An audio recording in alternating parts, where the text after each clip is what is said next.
Oke, selamat sore anak-anak ibu. Nah, untuk menindaklanjuti meet yang sudah kita lakukan tadi, nah di sini ibu buat video yang supaya kalian lebih paham lah dengan apa yang ibu sampaikan di meet tadi, karena ada beberapa orang tadi kan bilang bu suaranya macet-macet seperti itu ya. Nah, jadi di sini kita ulang lagi materi kita yang tadi, yaitu menyusun teks laporan hasil observasi. Nah, tujuan kita pada pembelajaran kali ini adalah kita harus membuat sebuah teks laporan hasil observasi yang harus sesuai dengan struktur dan kaidah bahasa berdasarkan hasil pengamatannya yang nyata, ya nak.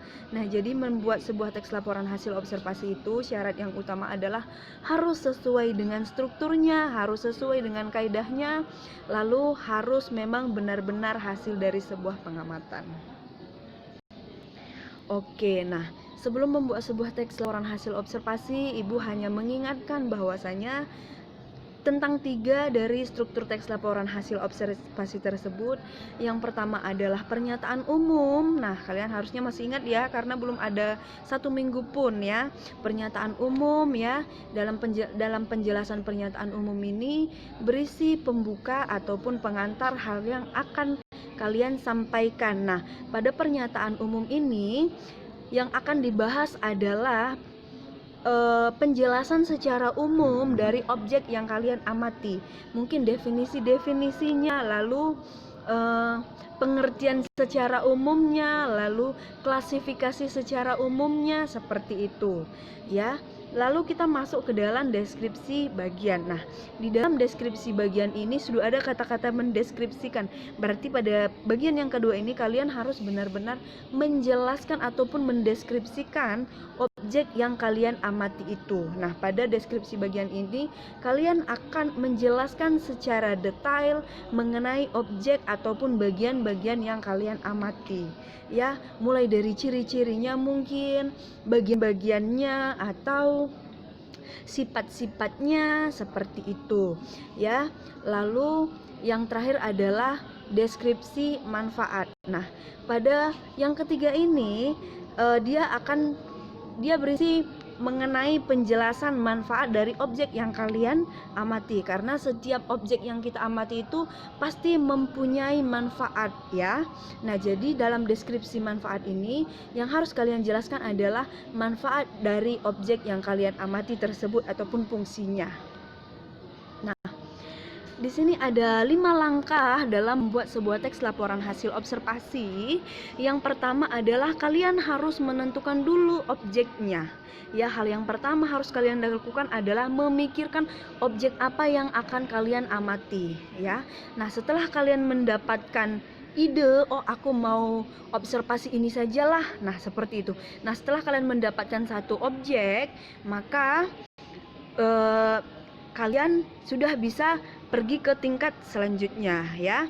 Tentukan sesuatu, boleh hewan, boleh tumbuhan, boleh tempat, boleh apa saja, terserah kalian ya.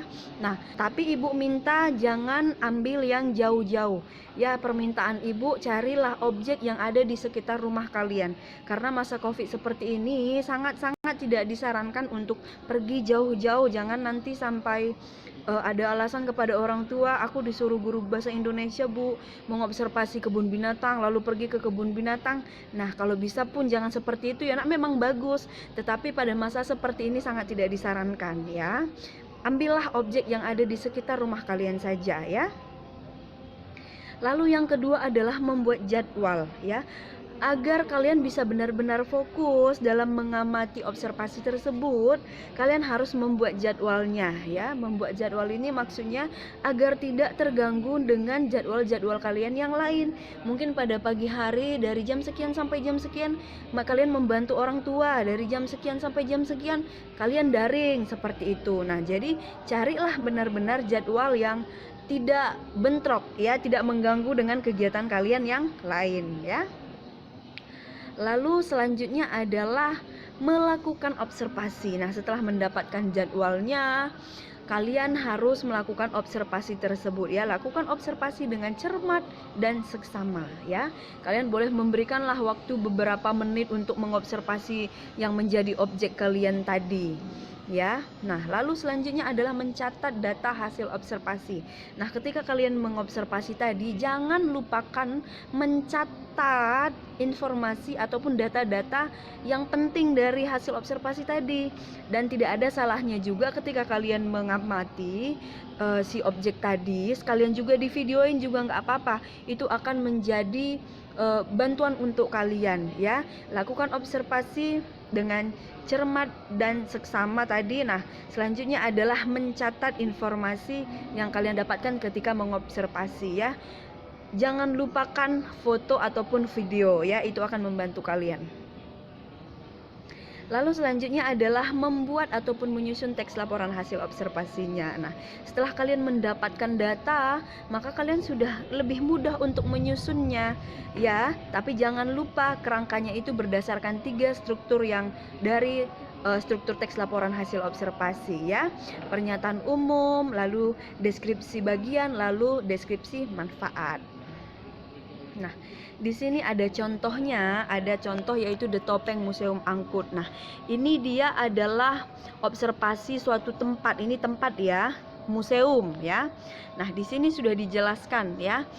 Pernyataan umum menjelaskan pengertian, informasi umum, serta klasifikasi dari The Topeng Museum Angkut. Nah, pada bagian yang pertama ini yang dia jelaskan adalah The Topeng itu apa? Nah, katanya The Topeng itu adalah salah satu wisata yang terletak di Kota Batu. Nah, lalu keberadaan The Topeng, ya, bersama dengan Museum Angkut katanya yang tidak terlalu jauh. Lalu The Topeng ini tidak hanya diisi oleh topeng, ya. Museum The Topeng itu tidak hanya diisi oleh topeng saja, tetapi pada Museum The Topeng ini juga diisi oleh barang-barang tradisional peninggalan yang sudah langka, ya. Nah, itu yang dia bahas secara umum, tetapi dia belum menceritakan barang tradisionalnya itu apa aja, lalu topeng-topengnya topeng apa aja, tidak. Tetapi dia hanya mengatakan bahwasanya di Museum The Topeng itu tidak hanya diisi oleh topeng, tetapi ada juga barang-barang peninggalan tradisional, ya.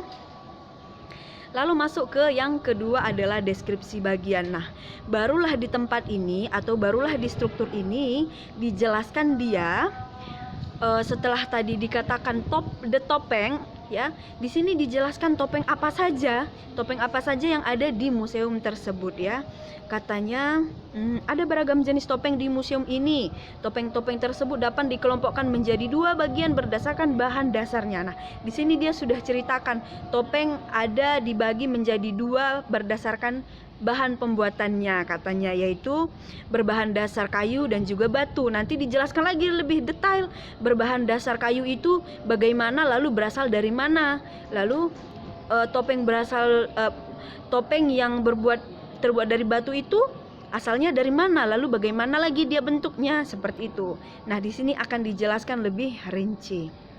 Nah, lalu tadi kan katanya di pertama tadi kan di museum tersebut tidak hanya ada topeng tapi ada juga barang-barang tradisional. Nah, di sini juga dijelaskan apa saja barang-barang peninggalan tradisional tersebut, ya. Katanya ada batik-batik motif lama, ada hiasan rumah kuno, ada batu, ada logam. Nah, jadi banyak sekali. Nah, di sini disebutkan secara rinci, ya, Nak, ya. Begitu juga dengan asal daerah barang tradisional tersebut, ya. Menjelaskan berbagai jenis topeng yang ada di Museum The Topeng Museum Angkut. Lalu menjelaskan isi dari Museum The Topeng, yaitu barang-barang tradisional. Lalu selanjutnya adalah deskripsi manfaat. Nah, pada struktur yang ketiga ini yang dia bahas adalah manfaat dari museum tersebut.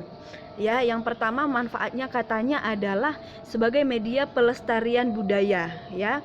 Sebagai edukasi juga bisa, begitu kita datangkan kita jadi tahu wawasan kita jadi bertambah, oh ternyata barang-barang tradisional seperti ini, seperti itu, ya. Jadi Selain dimanfaatkan juga sebagai media pelestarian, juga dimanfaatkan juga sebagai media konservasi benda-benda langka ya, agar barang-barang tradisional itu tidak dimanfaatkan secara ilegal, tidak diperjualbelikan secara ilegal, tetapi memang benar-benar dijaga di museum tersebut. Nah, jadi pada deskripsi manfaat ini dia menjelaskan manfaat dan fungsi dari Museum The Topeng. Oke.